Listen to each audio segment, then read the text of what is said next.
Good afternoon to all of you.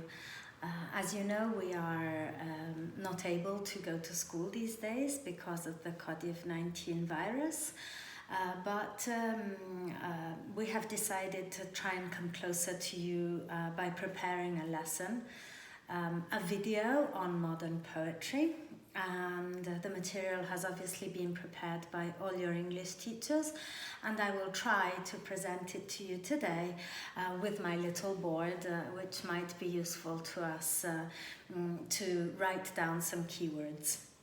I will try and speak slowly for the weaker students or for students who are not used to my pronunciation. And we will try to speak about this very interesting topic, which is modern poetry. What period are we speaking about? We're speaking about the 20th century. I don't know if you can see this little Roman number here. It began to be written, it was written in the 20th century, which was a period characterized by tradition and experimentation at the same time. Modern poetry was like a boom of poetry in the 20th century, but it was very varied, very different. And this is why some critics have tried to categorize it. Even though I don't really like speaking about categorizations, but they have tried to make a distinction between four main branches of this poetry. So if we look at the board, I'm sorry for the light behind, but this is my first video, our first video. We might have some others, so we might improve the quality of the light too as we go along.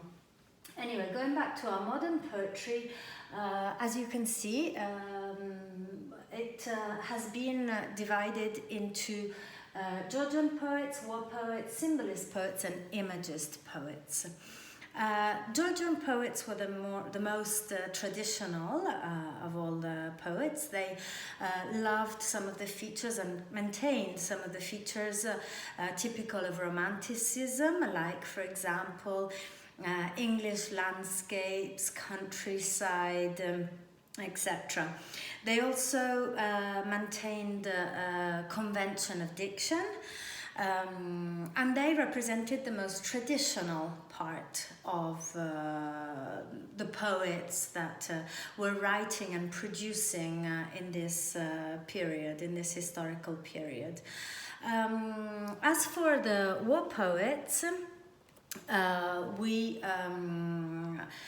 they were much more experimental than the Georgian poets. They were more innovative. They were closer to experimentation. Obviously, the word itself, war poets, is clearly related to people who actually lived the war, witnessed the war, experienced the war. So many of them actually died during the war, and they were very young when they died. These war poets had one main objective, and it was to create awareness in people, in the reader, about the horrors of the war. They used a very simple language.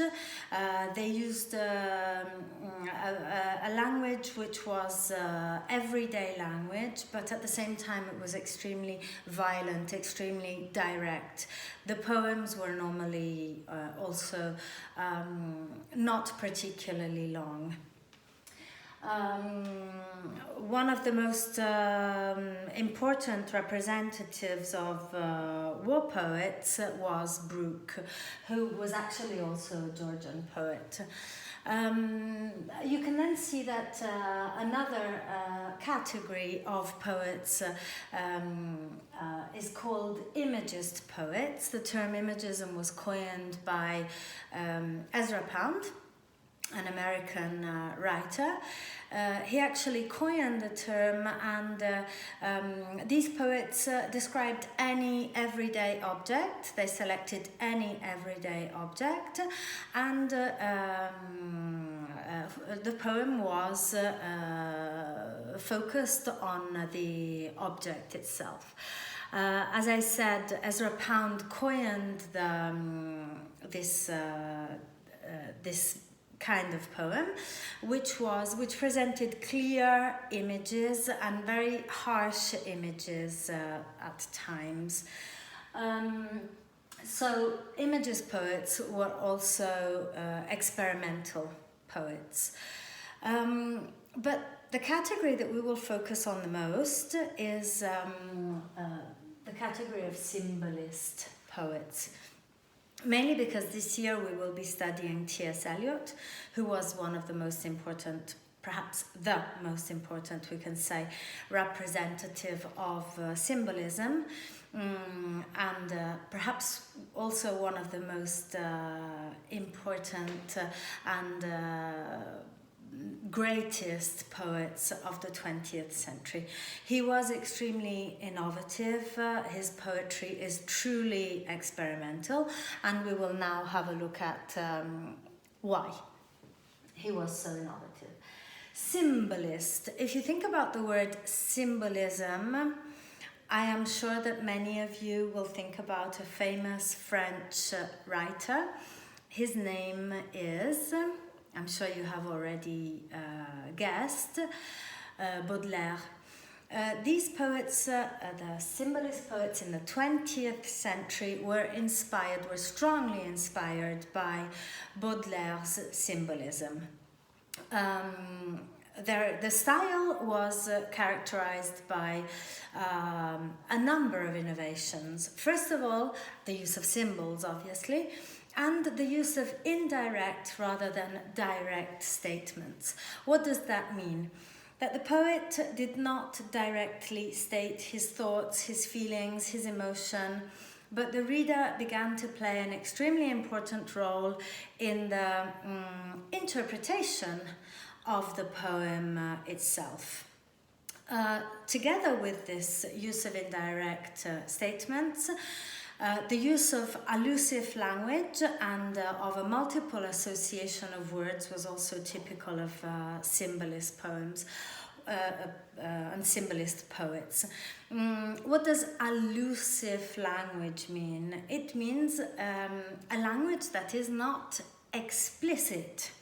So, as you can understand, this kind of poetry required a great participation on behalf of the reader. What else can we say about symbolist poets? The importance of sound. Poets like T.S.Eliot believed that the poem itself has to have a certain rhythm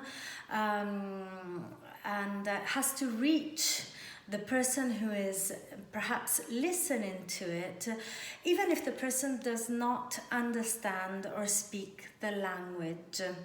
What does this mean? That great attention was also given to the sound, the rhythm, the melody in the poem itself. The verse, the traditional, the conventional verse is no longer used. Verses are deprived of the conventional rules.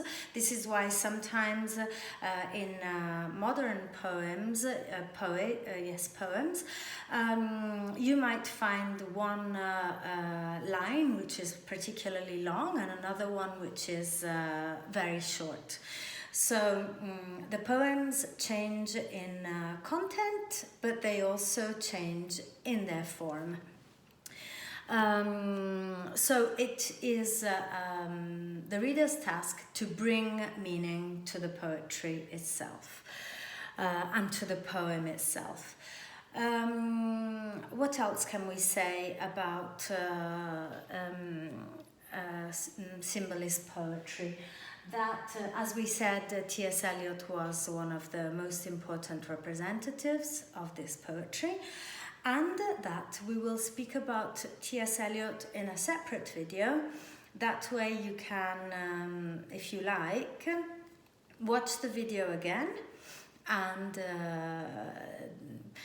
listen to the categorization, let's say, of modern poetry once more, and then move on to focusing on T.S. Eliot's life. I'll see you soon for our next video, and nourish your souls. Read if you like reading, or listen to poetry, or do things that you like, but remember to nourish your souls. See you later. Oh, I just want to show you where you stand. This is where you stand, on a big pile of books and water. So I suppose this is also symbolic. You are standing on culture and life. Enjoy your next lesson.